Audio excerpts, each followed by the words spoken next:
NCERT Hindi पाठ्य पुस्तक रिमझिम कक्षा 2 पाठ 14 नटखट चूहा। बच्चों, एक था चूहा, बहुत ही नटखट और बड़ा ही चालाक। कुछ न कुछ शरारत करने का उसका हमेशा मन करता रहता था। एक दिन उसने अपने दिल में सोचा, आज मैं शहर जाऊंगा। बारिश के कारण बिल से बाहर निकले बहुत दिन बीत गए हैं। घर में बैठे बैठे दिल घबरा रहा है। नटखट चूहा झटपट तैयार होकर शहर की ओर निकल पड़ा। वह मस्ती से झूमता हुआ चला जा रहा था कि रास्ते में उसे एक बड़ी सी कपड़े की दुकान दिखाई दी। दुकानदार अपनी दुकान खोलकर अंदर जा ही रहा था कि नटखट चूहा भी चुपचाप उसके पीछे अंदर चला गया। जैसे ही दुकानदार अपनी जगह पर बैठा, उसकी नजर चूहे पर पड़ी। दुकानदार ने कहा, अरे तू मेरी दुकान में क्या कर रहा है? चल भाग यहां से। चूहा चिल्लाया, तुम मुझे कपड़ा देते हो या नहीं? दुकानदार बोला, नहीं, बिल्कुल नहीं। इस बार नटखट चूहे ने गाना गाया, रातों रात मैं आऊंगा, अपनी सेना लाऊंगा, तेरे कपड़े कुतरूंगा। दुकानदार डर कर बोला, चूहे भैया, ऐसा न करना, मैं अभी तुम्हें रेशमी कपड़े का टुकड़ा देता हूं। और उसने चूहे को रेशमी कपड़े का टुकड़ा दे दिया। कपड़ा लेकर चूहा उछलता कूदता दुकान से बाहर निकल गया। फिर वह एक दर्जी की दुकान में आ पहुंचा। चूहे ने कहा, दर्जी जी, मुझे तुमसे कुछ काम है। काम? क्या काम? दर्जी ने गुस्से से पूछा। चूहे ने दर्जी को रेशमी कपड़ा दिया और कहा, कृपया इस कपड़े की एक अच्छी टोपी सिल दो। दर्जी हंसा, चल हट यहां से, मेरा समय खराब न कर। मेरे पास तेरा काम करने का समय नहीं है। दर्जी ने कहा, अब चूहे को गुस्सा आ गया। वह जोर से चिल्लाया,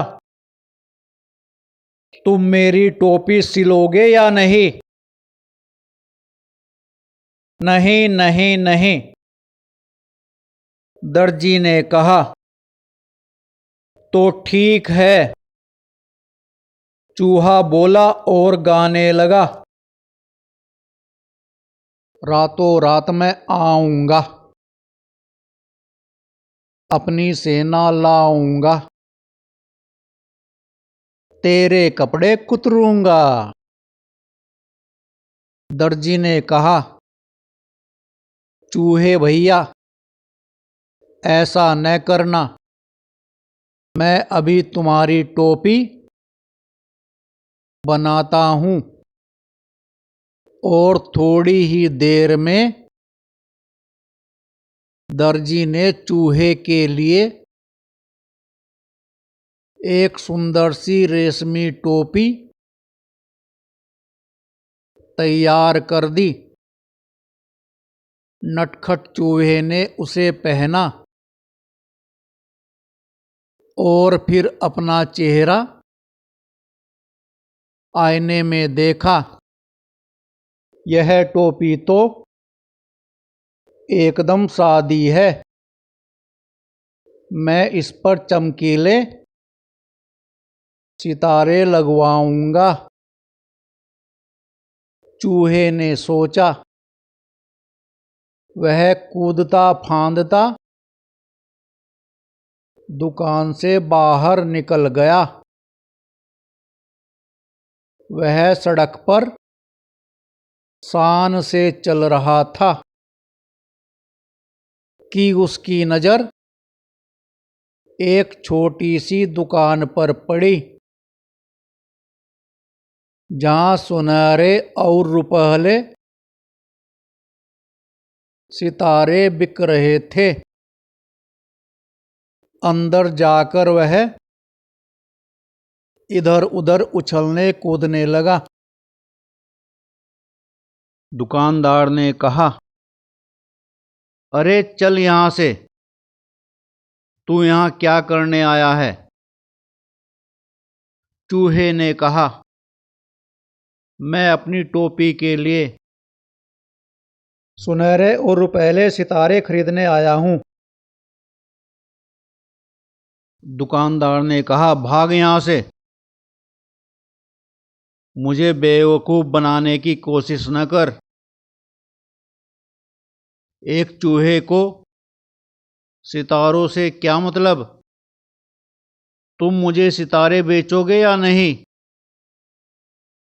चूहे ने गुस्से से पूछा।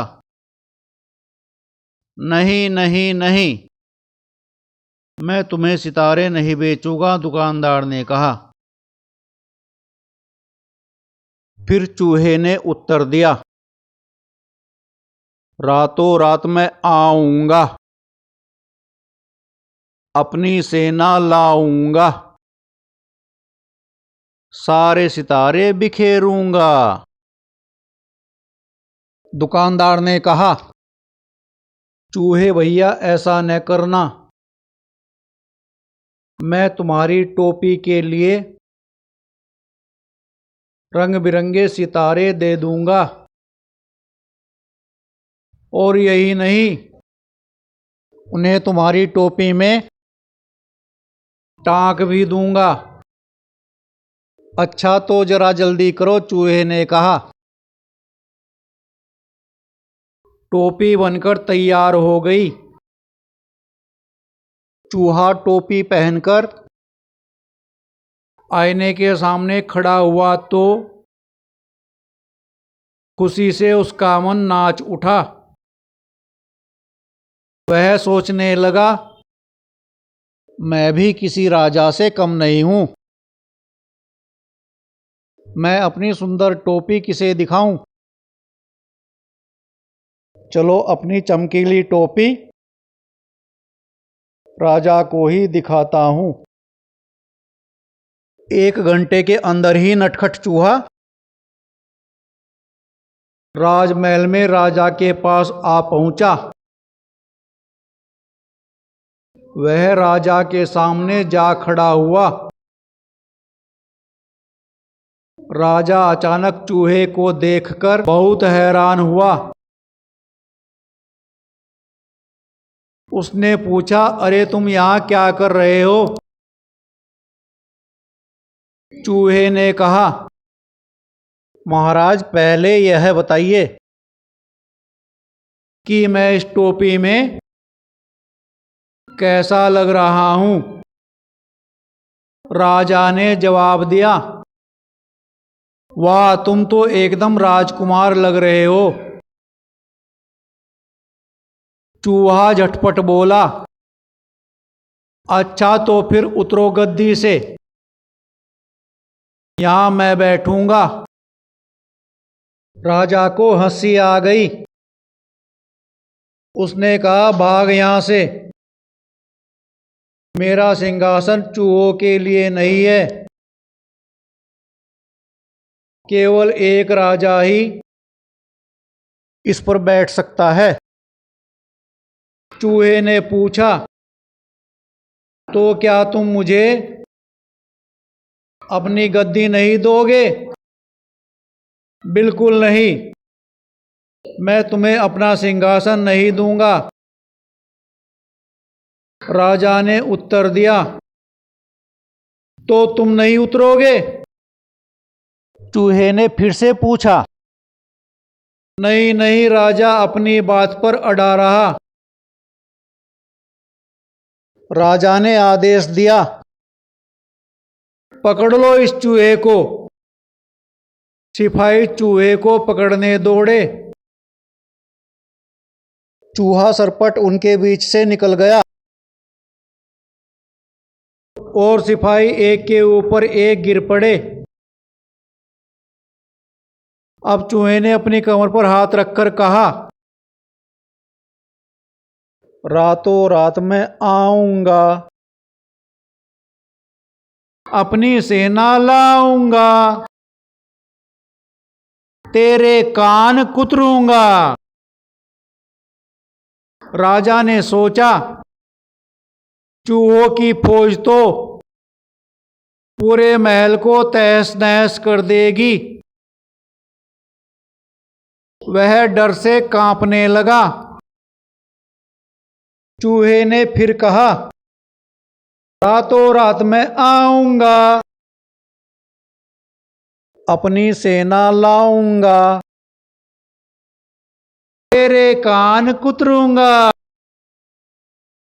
राजा डर से कांपने लगा।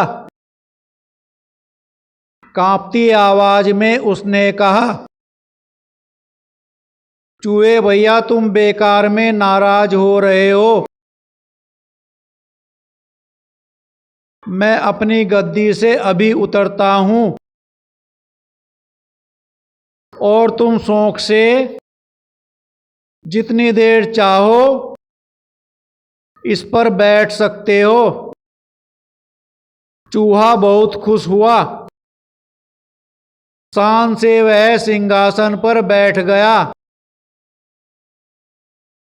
और काफी देर तक वहां आराम करता रहा। रात जब काफी बीत गई, वह गद्दी से कूदकर नीचे आया और खुशी खुशी अपने घर को चल दिया। उसने शान से अपनी चमकीली टोपी अपने सभी साथियों को दिखाई। सभी दोस्त उसकी कहानी सुनना चाहते थे।